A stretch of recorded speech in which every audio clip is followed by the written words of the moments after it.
And I'm joined by Luke Morley. It's great to have you back on the show, Luke. How you keeping, mate? I'm good, thanks. They all well. Nothing's dropped off recently that I've spotted, so we're all good. That's always a bonus, mate. Always a bonus. Yes. Uh, this Friday, you set to launch a new album, Walking on Water, hot on the heels of Songs from the Blue Room, which is another great record that you're releasing here, mate. Well, I was just curious, did the process change at all between? I mean, it feels like a bit more of a cohesive record than Songs from the Blue Room. Perhaps feels like you Yeah, written possibly. an album in mind. Yeah, possibly. I think the only thing that really changed was that I wrote it very quickly because after Songs from the Blue Room, because prior to that I'd obviously written a Dopamine album and I'd written a lot of songs in a short space of time. So I decided to give myself a year off, and then that turned into 2 years. I just didn't write. I just thought I'm going to take some time off. So I've not stopped writing for God knows how many years. So I just thought I'd have some time off. So I did, and then I thought, right, okay, I need to get back to work. And this album was basically written and recorded in about 3.5 months. So it was pretty quick, the whole process. So maybe that may be why it feels a bit more kind of cohesive. It was all kind of in one sort of time period, perhaps. Who knows? Who knows? That's a hell of a feat to write and record it within just a few months, mate. That's pretty special to Well, I capture. think that's because I had all that time off. Mm. I'd sort of completely recharged our batteries, and I was, full of ideas and lots of energy, and so it all came quickly, which is nice. Nice. Did you record it in the same way, i.e., you doing, most of the musical instrument wise, other than obviously drums and keys? Yeah, yeah. Basically, I did it. I recorded all the guitars, vocals, acoustic guitars, bass guitar and stuff. Did all that in my home studio, and I had a lovely chap called Reese Morgan come in and play drums. He did a brilliant job. And my old mate Sam Tanner, who did the last two Thunder tours on keyboards, he came and played keys. And so the only other musicians were two backing vocalists, Julie McGuire and Carly Green, that also did the last Thunder tour. So it was, it was all very, very quick and painless. That's what you want in an album, rather than dragging on, mate. Yeah, I'm too old to spend too long in the studio now, so I just like to get it. The hard bit is for me is the hardest bit is the writing. But if you get that bit right, then hopefully the recording shouldn't take too long. Yeah, I don't think anybody's got time to do a Chinese democracy and spent 16 years in the studio, mate. So No, the days of what's the famous Def Leppard album that took forever, Hysteria. I mean, yeah. No, it's too long. It's too long. I mean, I was gonna ask you what made you choose "Walking on Water" as the title track, but I believe I've got that the wrong way round, and it was the title that came first. Yes, what happened was my good friend Jason Joyce, who's a photographer, the videographer that I work with a lot. He's taken he did the last two Thunder albums, but he's also done each of my solo albums. He's done the photograph on the front, and the photograph on the front has become a bit of a thing. Like, can we beat the last one? Obviously, Songs from the Blue Room one was quite a cool photograph. So for this one, we just thought, well, how can we do it? And he came up with this brilliant idea. So I've got this fantastic location. It's on top of a mountain just outside Malaga, and it's like a water platform. So there's 5 millimeters of water that sits in this thing, and they put black ink in it. So it's almost like a perfectly reflective surface. And they mainly use it for car ads. Okay. So I'll stick a car in the middle of it and they'll get the perfect reflection underneath it. But because it's up this mountain, it's surrounded by other mountains, and you can see the sun going down. It's an amazing place. So I said, brilliant, what's fantastic. Okay, great, let's do it. And I looked at it and I said, do you think there's a way we can make it look like I'm actually walking on the water? He said, absolutely, yeah, we can do that. I thought, great, well, maybe what I should try and do is write a song called Walking on Water, and that would tie the whole thing together. So that's essentially how it happened. It was a case of the tail wagging the dog, if you know what I mean. I mean, this is it. I mean, similarly, like you're saying with the last record, or the Songs from the Blue Room, when I saw the cover art for that, and when I saw the cover artwork for this, I assumed. I think I probably should have had my best consider. I made the assumption on the last album that the place didn't exist and that it was, a computer generated image of some description. But then when you told me when we last spoke for that, and that was a real thing as well. And now to find, that's an actual setting as well, because it's a gorgeous setting from the look of it, mate. So I bet it was brilliant to be there. Yeah, no, I think it's like I said. So if I make another album, God knows what we're going to do with that. You do it up too much, mate. Yeah. So when you were looking for inspiration on, particularly on the title track, then you had the title. What kind of, where were you going lyrically, kind of speak to it on it? What I was? wasn't sure at first, and then I sort of suddenly I got this idea. Kind of, was actually watching Trump on television. I just thought, well, what if walking on water? Obviously, it's a biblical reference, you know, Christ walking across the water. And I just thought, well, what if Jesus came back and he wasn't very nice? What if he came back and he was like Donald Trump or like Liam Gallagher or like a kind of modern, arrogant sort of selfish, narcissistic kind of type of character? And then I started sort of thinking, oh well, okay, well, if Ben, what would he say? How would he deal with things? How would he see the world? So that's basically the thread. Is that you know, it's like if Jesus came back and he wasn't very pleasant, what would he think? What would he say? And that's, you know, so the walking on water to this character is just like, I can walk on water, sod you can't, you know, that's because I'm Jesus, you know. So it's that kind of thing. Nice. I mean, Breathe, on which actually the most recent single that you've released off it, is another great track, but great video. I saw that when you have released a video for Breathe, and I'm not making up in my head. I've got half doubted that in my head up as I started talking. No, yeah, there is a video for Breathe. Yeah, I thought that either that or I just ate too much cheese before I went to bed and dreamt one up. So.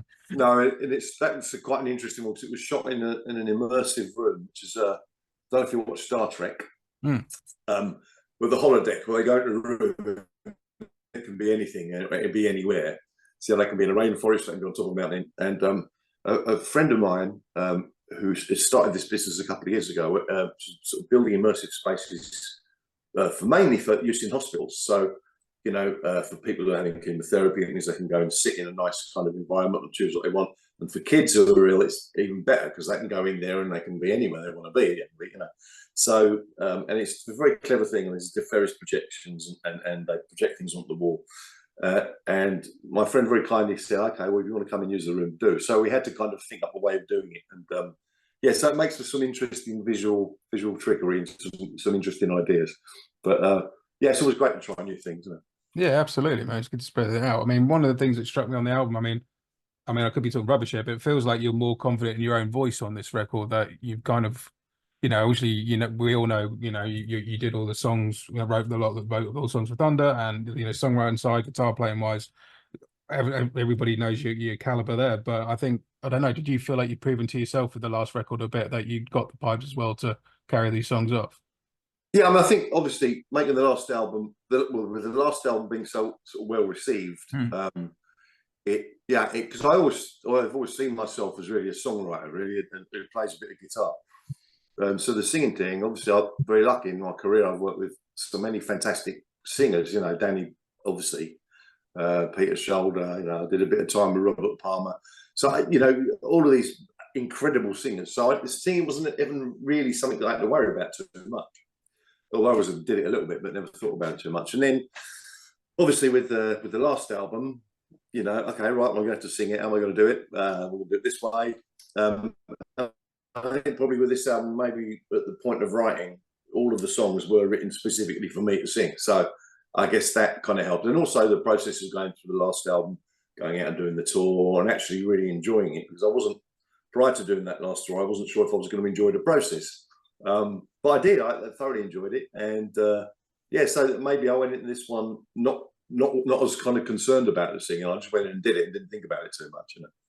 Yeah, I remember, like I say, when we last spoke, you said that you weren't sure about the process of, for want of a better term, being the front man in a live scenario, and it wasn't something you were sure you were going to enjoy. I'm guessing that, you know, this time round, you know, the album's out, the tour's set up for September, that it was a no-brainer for you this time round, that you enjoyed it and you just want to get out there and. Well, that's exactly right. I mean, it was fun last time, and I think, you know, one of the things, even at my age, you know, I think you've got to set yourself challenges. You have to try and do things, you know, you have to get out your comfort zone a little bit here and there, and that's kind of what that last tour was for me. So, you know, but because I enjoyed it so much, and I think because the shows went so well, it didn't feel like a massive thing this time. So now it's like just something that I'm completely looking forward to, and how's the show going to run? How we're going to do this? How we're going to do that? So I'm getting into all that stuff now, and yeah, you know, really looking forward to it. I'm glad I did the last one, because if I hadn't done it, I definitely probably wouldn't be doing this one. You know? Another track that I really enjoyed was actually the closing track on the album, "In Your Light." It had a really cool kind of bit of a James Taylor vibe kind of came to mind with it for me. Where did that song come particularly? Just because it's a favourite of mine, I'm just intrigued. Yeah, that's well. It's funny you should mention James Taylor, because I adore James Taylor, and I've always liked that kind of sort of finger picking acoustic singer songwriter style. I've never really done it before, and I'll be completely honest with you, that kind of guitar style isn't something I know a great deal about. So I sort of taught myself a little bit and grappled with that quite hard. But once I got it, it was like, okay, right, I see. But yeah, it's had to go last on the album really, because it's like it's a very intimate little song, and it's kind of about the passing of time. It's about my relationship with my wife. It's about, you know, getting older together and stuff that is kind of, like I said, deeply personal and intimate. And the song, I wanted the song to feel like that, which is why there's very little on it. Yeah. And like I said, when it came to sort of sorting out the running order of the album, it was kind of like the only place it could go. It's like a sort of good night song. Yeah. Go to bed now. Barest kind of most stripped down things, I think, that the most satisfying, because it's very easy to go over the top and, you know, overproduce, overarrange, you know, and overlayer on stuff. And with that, just with the guitar and vocal, I thought, well, that's it, really. It doesn't need anything else. Yeah, there's a sort of strength in that vulnerability of the song. I thought, you know, like you say, when you're that open, and especially with now what I know to be the sort of subject of the lyrics, you know, I think that's exactly right. Yes, and I think that's exactly right. It has to feel intimate. It has to feel like somebody kind of really real, almost, you know. Yeah. So the tour starts in September, which is all great. I'm looking forward to it. I'm going to come down to the London show on Friday the 19th, I think it is. So yeah. So yeah, it'll be a good run to see it, because unfortunately, due to family health, I missed out on the last tour. So I'm looking forward to come see you down on that, mate. But I take it, is it the same band this time around with you know, like Dean from Cats in Space and everyone else coming out to play? The only difference is the drummer. Jack, who played on the last one, was awfully busy boy these days. He's spending a lot. He's working in management as well now, so he can get the players off them. And he couldn't kind of commit other things. So eventually, Rhys Morgan is a lad that played on the album, who was recommended to me by Chris, the bass player. Rhys came along and did a fantastic job. So I just said to him, look, you know, you're going to have to come and do the tour now. And he went, brilliant, I'm in. So it's great. He's terrific. He's like a session drummer. He's on tour with The Feeling at the moment. So he's a very good player, and he's young and handsome, which is good, because people don't want to just look at me all night. Speaking of drummers, how's Harry doing after his little operation he had to go have? He's recovering. He's just been all at the rest, and you know, he's recuperating. It's just kind of one of those little things that happens, you know, and you know, you get to a certain age and recovery takes a little bit longer. So yeah, so he's been all right to do as little as possible for a couple of months, which I'm sure he's finding very difficult. But I spoke to him at the start of the week and last week, and he said, you know, so oh yeah, I'm getting it. So all good. Oh, good. Glad to hear he's doing well, mate. Obviously, we sort of mentioned it before I hit record there, but obviously you have been out on the road with Quireboys as well this last year. Obviously, most recently made a Stone Festival. That looked like a great set. How was that all for you guys? Yeah, it's great fun. I mean, it's, you know, if you'd have said to me 20 years ago, you'll be playing guitar in the Quireboys, I'd have laughed. But the funny thing is, obviously, I've known Spike 40 years, and, you know, we're very good friends, and we've always got along great. And it started off from me playing the one track on an album to playing the whole album and then producing the album. And it's like, you know, you want to do some gigs. Oh God, you know. And I thought, well, yeah, why not? Well, I'm not doing much else. So gig wise, and like all musicians, you want to play, you know. So I love all those Quireboys tunes. Great working with Spike. I mean, you know, he is chaotic, but he's a lovely lad, and with a great sense of humour. And the band as well is great. I mean, we've got you know, Willie Dowling is a multi. Just love Willie. His solo album that released earlier this year was great. Yeah, he's great. He's multi-talented, lovely lad, very intense. And obviously Nigel I've known as long as I've known Spike, really. And Simon, who's come in because of Harry's mishap, is a brilliant drummer. He plays in Squeeze usually, and obviously a great band. Oh, wow. And he's another South London boy. So it all kind of works. It's a very, disparate bunch of people, but it all seems to work really well. So yeah, it's great fun. Yeah, I imagine it is. I mean, I've worked behind the scenes at a few festivals when Quireboys have been playing before, and I love just, I mean, Spike, and he is what he is, and he makes no shame of it. But that's who he is, and that leads to his showmanship, his character, and is that sort of character that everyone that loves about him, you know. But I Yeah. can imagine being on stage with him is nothing but short of a scream or two here and there. Yeah, I mean, it's a lot of fun. I mean, you know, and there's a degree, you know, it's kind of quite was almost like the polar opposite of Thunder. And at Thunder, myself and Danny, you got two people who were very kind of naturally organised and, you know, very well prepared, and you know, everything sort of all the kind of ducks in a row. And Spike is the absolute opposite of that. He's completely spontaneous, sort of loosely about everything. He knows about what's directly means that you go into things a little bit more kind of unprepared because you're never quite sure where it's going to go. But that's quite cool because it keeps you on your toes and you're going with it. And yeah, it's just like I said, it's just the Spike. You know, Quireboys for me has always been about Spike and Nige and Guy Bailey when he was alive. And you know, so to be kind of helping them sort of rediscover that sort of sound that they had back in the early 90s, which is sort of my job really, and helping, you know, I mean, the other three of us really are just there to prop up Spike and Nige, and it's their show, you know, we're just there to make up the numbers and keep it steady. But it's great fun to do, and yeah, like I said, a lot of laughs. Yeah, I bet. Speaking of Made of Stone, though, a band that were on the bill that good friends of mine, in fact, I've just realised I'm wearing their t-shirt. MuddiBrooke, I know that you've been working with them of late. How did that all come to be? I know a little bit, but don't know a lot from what Brooke and everyone's Well, basically, their manager, Martin, I've known Martin a long time. Martin occasionally will just send stuff through to me. So what do you think of this? Sometimes just to get an opinion, other times to sort of, you know, if you want to critique or something. So, and he sent me one of their kind of early recordings and a video that they've made. And I thought they looked and sounded quite interesting. It was a really interesting mixture of contemporary and old.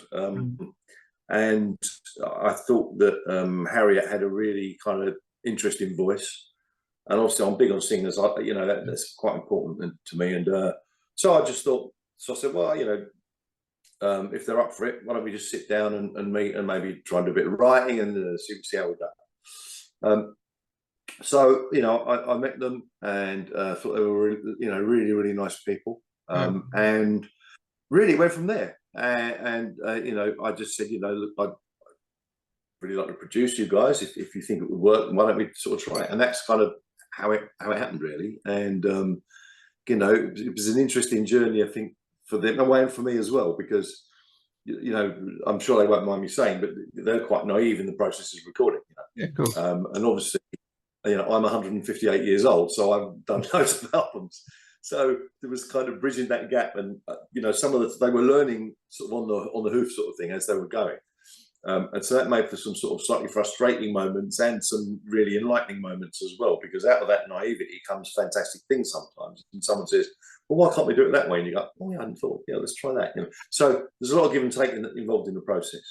But you know, so I think my job really was to kind of try and, you know, take what they do and sort of distill it down into kind of, you know, a kind of maybe a more kind of concentrated version of what they were. Because I found initially when I sat down, I heard lots of the songs meandered a little bit, and I just felt it kind of needed concertinaing slightly into a kind of much more kind of forceful thing. And, you know, to their credit, you know, they didn't always like what I suggested, but we'd try it, and then if they still really hated it, then we would find another way around it. But most of the time, they'd kind of go with it and go, "Oh yeah, right, I get it now." So there's a lot of that going on. But they're lovely to work with. Harriet is very talented, and she has an amazing voice. So fortunate enough to have worked with a lot of great singers, and she's right up there. She's got a massive range, great power, great commitment. And I think the album we've made is terrific and quite unusual. So I can't wait for it to come out because I think it's going to surprise quite a few people. We'll see, you know, but they're a great band. I did enjoy it. Yeah, nice one. I'm looking forward to it. I mean, I had them at my my festival last year, and they're definitely committed to the cause. I mean, they were playing another festival in Brighton, and then they were playing Yeah, at the Apex and Bury Celebrity. I've seen you and Danny do the spoken word show, and they literally must have just like got off, got in the van, came up. I mean, we were literally loading them onto the stage as they were parked behind the sort of Apex kind of thing. It was right fly by the seat up our pants to get them on stage, but totally worth yeah, it. Great band. yeah. No, I think you know they you know they've got a massive amount of potential, and I think it just you know like all young bands, you know, you need a bit of luck. You know, you need a bit of a prevailing wind, and you need a few things to fall into place. But you know, no, I think they're a real prospect. I think they're very very good. Nice one. But obviously, you mentioned Danny earlier, obviously, and everything. How is he doing with everything? Because obviously, he did the spoken word shows that he did earlier this year. He seemed to be in good spirits. The one I saw of him in Cambridge. Yeah, no, he's good. He's improving. I think the tour very good because you know it got him. It sounds mad, but it literally got him out of the house and got him on a stage again, and got him in front of people, and got that part of his brain activating again. And obviously, when you're coming back from something like he's coming back from, there's no roadmap with any kind of brain injury. There is no roadmap. It's different for each individual, and you know how you recover is like I said, it can be a very long and unpredictable path. But he's doing incredibly well considering that you know he very nearly died, and the fact that he's come back from that and he's you know almost taught himself how to walk again and all of these things that he's had to go through to get to where he is. You know that's quite some achievement, and he's one of the most determined people I've ever met. So I think he'll go on improving, and hopefully. When he feels the time is right, I'll get the phone call that says, "Right, let's go back to work." You know, but you know, if that phone call never comes, then that'd be very sad. But you know, the most important thing is that he's still here, and he's still in, and he's still, you know, he's lost none of his sharp edge or his kind of his wit or his sense of humour or anything. So, you know, that's the main thing. Like I said, fingers crossed. I mean, we'd all like to do it again. We'd all like to get out on the road and do some Thunder shows again. And I hope we get the chance to do it. But the future, time will tell. Yeah, absolutely. And you know, my mom had a sort of stroke when I was sort of 16, so I know how long the process is recovery. And considering, you know, and everyone say it'll be a couple of years, but you know, of course, it can take a lot longer. So I don't need to tell you that. So I'm glad he's doing well, all things considered, mate. Yeah, no, he's good. He's doing very well. That's good to know. So, what is the plans for you know the next foreseeable, other than you know the album, the tour? I guess continue. Well, beyond the tour, I'm doing some more shows with Quireboys at the end of the year, and then beyond that, nothing really. So I'm kind of, I might go out and do some more solo shows next summer. I don't know. I'm going to think about that because I've never sort of done any festivals or anything like that with it. So it'd be interesting to try some of that, maybe. I'm talking to another couple of bands about potentially, you know, more production stuff because it's something I really enjoy. So a bit of that, and who knows? You know, I have an open mind. So you know, and I'm always talking to different people about different things. So maybe you know, we'll see. But it's quite interesting because you know, because obviously the Thunder situation is very much kind of you know in a holding pattern. It's kind of the same for all of us. You know, we'd all like it to come back, and hopefully it will. In the meantime, you know, we've all got to get on and do other things, and that could be kind of anything. So it's quite interesting, you know, at my sort of stage of career to not actually be sure about what I'm doing next.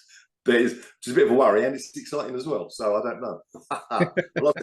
My mind is open to all sorts of things, so we'll see. Well, it's nice though. It's got to be nice to, although it's obviously sad what happened with Danny, and you obviously want Thunder back, but it's got to be, you know, given like, where you are to, like you say, to have that kind of open road and to be able to do things like you said, you know, 20 years ago, if someone said to you about the Quireboys thing, you'd have laughed at it. No, for sure. You know, and you know, like all musicians, you know, it's you know, I like to play, and so obviously I'm keep out there and keep doing gigs. But I love being in the studio too, and I love writing, and all of those three different things. I shall keep pursuing, and I guess they're going to take me wherever they take me, wherever that may be. Who knows? One more song I didn't want to mention was the song Texas, which it just seemed to have a real, I don't know, a real story to tell. I don't know the background of it. I was just intrigued in it because if it's not real, I thought it might be. Just lyrically, just seemed to be quite harrowing in its subject, and I was just, I don't know where that song came from. It was one I was okay. So about 15 years ago, maybe more, Thunder got involved with a charity called Child Rhyme, and we ended up kind of putting on a couple of gigs, like multi-artist bills to raise money for Child Rhyme, which were kind of successful and great fun. And then the guy who kind of got us involved in the charity said to us, I've got this brilliant idea. I think what we need to do is we need to go to America, ride motorbikes, and go all around the Rockies and all these kind of fantastic scenic places, film it, take photographs, and people will give us loads of money, which we can give to the charity. At which point, we said to him, "You're mad. No one will pay for that." But he was right and we were wrong. So that's kind of what happened. So over the next few years, right up until COVID, every year we would go off on this trip around some part of the Americas, Canadian Rockies, the US Rockies, and then some inland, some on the East Coast, some West Coast. And in 2022, the journey took us, we started in Arizona, went through New Mexico and finished up in Texas. And while we were on the ride, we had it was like a couple of fairly awful things happened. Firstly, Daryl, who was the guy that pulled the whole thing together in the first place, he got seriously ill after the first day of the trip. Oh. He had to go to hospital in wherever we were in Arizona. And then halfway through the trip, we had a day off in a town called Alpine, just a tiny little town in the middle of sort of southern Texas. And one of the lads on the ride, Steve, we went out. We had an amazing evening. We went and had dinner. We went to this little bar, just a great place. A few locals in there. I had a guitar with me, so we had a sing-song. We were all knocking back the beer ends again. We had a lovely night. Nice. And then we went on to the locals insisted on taking us to this karaoke bar afterwards, which was fun. And then for some reason unknown to us, Steve just took himself off, decided he was going to walk back to the hotel. But in the process of doing that, he got hit by a truck crossing the street. Oh, fuck. And was in terrible shape. And basically, they shipped him off to a hospital in El Paso, and he died 3 days later. Oh, sure. The great irony about all of this was that in all the years we'd done the rides, we'd never had an incident on a bike, nothing to do with the bikes. And what happened to him was nothing to do with the bike. He was just in the wrong place at the wrong time. Oh. And the person driving the truck was drunk. And yeah, it was a dreadful situation. And what made it worse was that because we were right in the middle of the ride, we had to keep going because all of the commitments ahead, we couldn't cancel them all because it just wouldn't have worked because it would cost a fortune, all the bikes would have been all this. So we had to keep moving and leave him in this hospital, which was pretty awful as well. And his wife flew out. Fortunately, she got there before he passed away. But yeah, it's an absolutely awful thing. Anyway, so that song is kind of about that trip, but it's not all. The funny thing was, I just couldn't process it for a couple of years. And when I sat down and started writing this album, I started thinking about that thing. And, because obviously it had a massive effect on everybody who was there. Absolutely. And then it came to me that the kind of, it wasn't kind of all negative in that, he helped raise a lot of money. And the last night of his life, when we were in this little bar in Alpine, was a really great fun night, surrounded by all his mates, drinking, singing songs, having a really, really good time. And I've still got video of the night, and you can see him laughing his head off, having a really great thing. So effectively, the last night of his proper life was a really great one. Yeah. So that kind of gave it some positivity. And I wanted to kind of put that in the song, but I didn't want to make it too negative. And I wanted to sort of not veil it exactly, but make it a little bit kind of, I didn't want to dwell on what happened to him. It was more creating an atmosphere of what the trip was like. And the first verse about the waitress with a gun. That's absolutely true. She's absolutely terrified and very pissed off. I thought she was going to shoot one of us. But yeah, it's just a collection of memories of that trip, really. And like I said, it was not the best 2 weeks of my life, but it was certainly one that I'll never forget. You know. No, but well, Luke, thanks for your time, man. This is a great album. Really excited for it to be released. We're going to air the interview on Friday, on release date. So after what you've just told me there about Texas, it seems only fitting that we play Texas at the beginning of the interview.